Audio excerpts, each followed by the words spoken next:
और वो मैं मिसाल के तौर पर एक इसकी रुकावट आपके सामने रखता हूँ।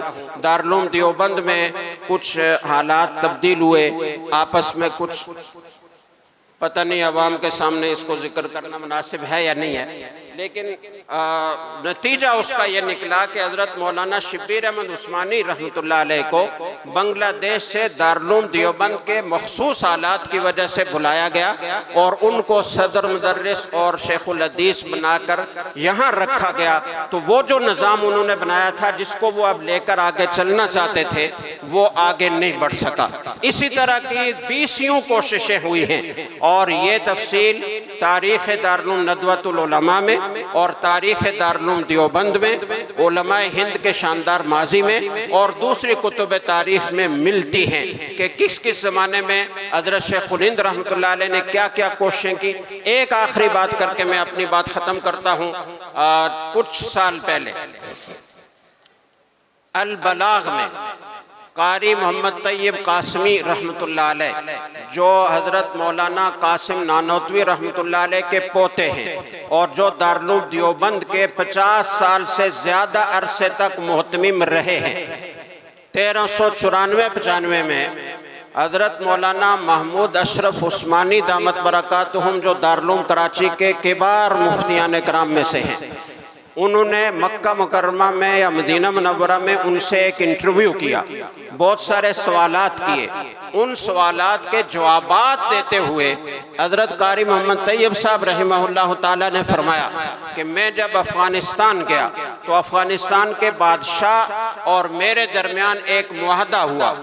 हमने ये मुआहदा किया कि हम अपने दारुल देवबंद के 11 फुज़ला आपके पास भेजेंगे, चूँकि आपके यहाँ असरी तालीम बहुत शानदार है। जर्मनी का कॉलेज अलहदा है, फ्रांसीसी कॉलेज अलहदा है, इंग्लिश का कॉलेज अलहदा है, तुर्की ज़बान का कॉलेज अलहदा है।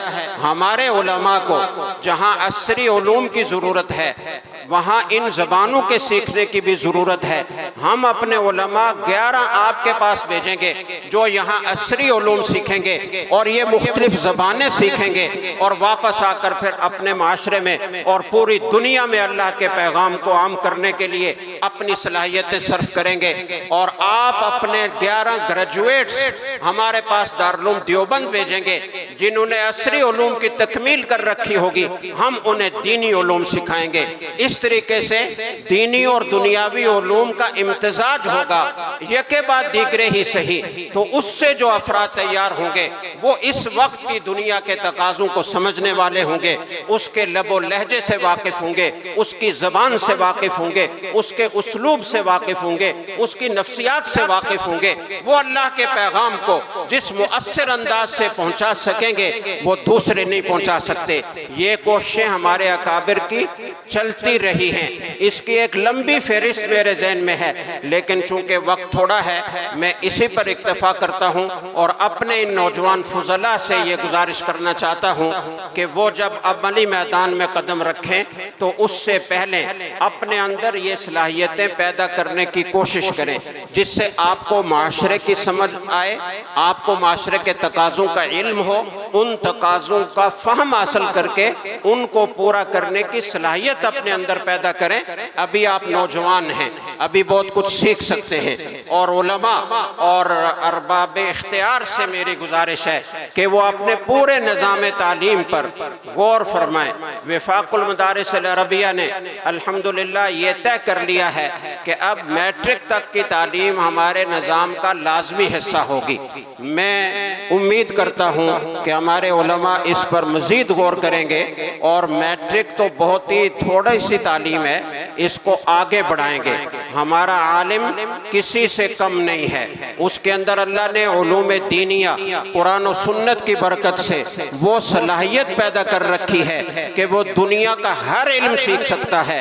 अगर हम तवज्जो से और कोशिश से हम अपने इस 8 साल 10 साल निज़ामी को इस तरीके से इस्टेब्लिश कर लें कि दीनी और दुनियावी दोनों उलूम को जमा करके एक ही छत के नीचे पढ़ें, तो इससे जो अफराद तैयार होंगे वो एक तो मकासद शरीयत में जाकर किसी जगह बिकने वाले नहीं होंगे, वो मकासद शरीयत पर कोई समझौता करने वाले नहीं होंगे, और वो दुनियावी उलूम से आरास्ता होकर दुनिया के तकाज़ों को समझने वाले होंगे, और दुनिया की जो उलझने हैं उनको उनकी ज़बान में उनकी उलझनों का हल पेश करने की सलाहियत रखने वाले होंगे।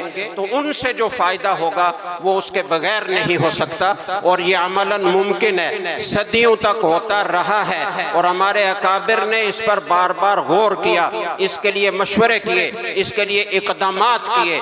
उस निज़ाम को लेने की ज़रूरत है। ये तो अंग्रेज़ की एक साजिश थी जिसने आकर हमें तकसीम किया कि ये दीनी उलूम है, ये दुनियावी उलूम है, ये मिस्टर है, ये मुल्ला है। हमें इस तफरीक को ख़त्म करना है।